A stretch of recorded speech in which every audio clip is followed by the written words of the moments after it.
என் பையனுக்கு மீன் குழம்பு, மீன் வறுவல். என் பொண்ணுக்கு பிரியாணினா ரொம்ப பிடிக்கும். இவங்க 2 பேருக்கும் பிடித்தத ஞாயிற்றுக்கிழமையில வாங்கி சமைச்சு அவங்களுக்கு ஊட்டி விட்டு அவங்க அத விரும்பி சாப்பிட்றத பார்க்குறது எனக்கு ரொம்பவே பிடிக்கும். நல்லாயிருக்கு. ஞாயிற்றுக்கிழமை காலையில் வெட் மார்க்கெட் போய் மீன்களெல்லாம் தொட்டு ஃப்ரெஷ்ஷாக இருக்கான்னு பார்த்து வாங்குறது எனக்கு ரொம்பவே பிடிக்கும். வாங்கின மீன்கள் நல்லா மஞ்சப்பொடியெல்லாம் போட்டு சுத்தம் பண்ணி வச்சுட்டு ஃபஸ்ட் டைம் மீன் வறுவலுக்கு மேரினேட் பண்ணி வச்சுருவேன். ஒரு 2 to 3 ஹவர்ஸ் நம்ம மேரினேட் பண்ணி வச்சுட்டு அதுக்கப்புறம் பொரிக்கும் போது அவ்வளோ ஜூஸியாக இருக்கும். தேங்காய் எண்ணெயில் கொஞ்சம் சோம்பும் கருவேப்பிலையும் போட்டு இந்த மீனை பொரிக்கும் போது அவ்வளோ டேஸ்ட்டாக சூப்பராக இருக்கும். இதோட ரெசிபி கீழே கொடுத்துருக்கேன், மறக்காமல் செக் பண்ணி பார்த்து ட்ரை பண்ணி பாருங்கள். எங்கள் ஊர் வியாழக்கிழமை சந்தைக்கு ராமேஸ்வரத்துலேருந்து மீனெல்லாம் வரும். எங்கள் அப்பா திருக்க மீன் வாங்கி வருவாங்க.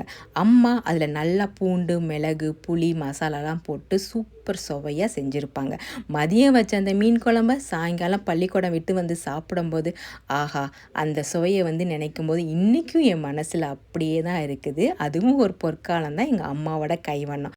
எத்தனையோ மீன் குழம்பு சாப்பிட்டாலும் இந்த திருக்க மீன் குழம்பு சுவை தனி தான். இந்த திருக்க மீனில் 1 இல்லை 2 இல்லை vitamin B1, B2, B6, B12, DE, omega 3 calcium சத்துக்களும் நிறையா இருக்குது. எலும்புகளுக்கு ரொம்பவே நல்லது. இடுப்பு வலி, முதுகு வலி, மூட்டு வலிக்கும் ஒரு நல்ல வலி நிவாரணியாகவும் இருக்குது. மாதத்தில் ஒரு தடவையாவது இந்த திருக்க மீன் குழம்பு நம்ம வச்சு சாப்பிட்டோம்னா அவ்வளோ நல்லது. தாய்ப்பால் சுரப்பையும் அதிகப்படுத்தக்கூடிய தன்மை கொண்டதான் இந்த திருக்க மீன். இந்த திருக்க மீன் குழம்பு இது வரைக்கும் நீங்கள் செஞ்சது இல்லைன்னா ஒரு தடவை செஞ்சு பாருங்கள், திரும்ப திரும்ப செய்வீங்க. இதோட ரெசிபி கீழே கொடுத்துருக்கேன், மறக்காமல் செக் பண்ணி பாருங்கள்.